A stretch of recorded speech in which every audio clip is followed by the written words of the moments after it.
7 heures du matin, une armée de déménageurs est à pied d'œuvre.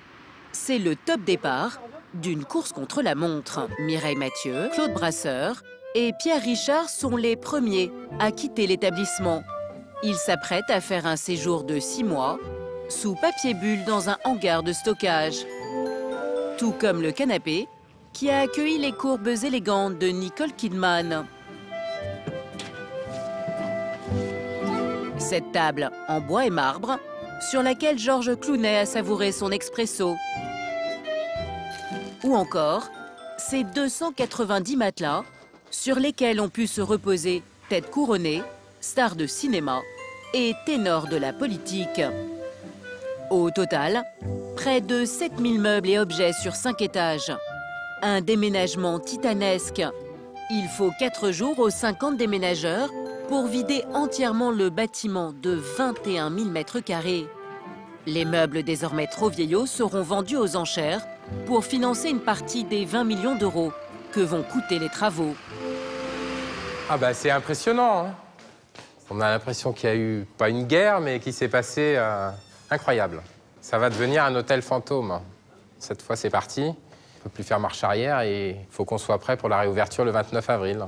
Et quand on voit tout ce qu'il y a à faire, c'est juste un gros challenge.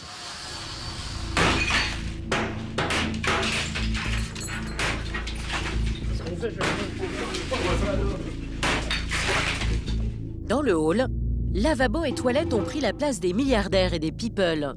Difficile d'imaginer que hier encore, le bâtiment abritait un 5 étoiles. Les somptueux couloirs sont déshabillés, sans ménagement. La vieille carcasse du Normandie est mise à nu, sans pudeur. La fin d'une époque.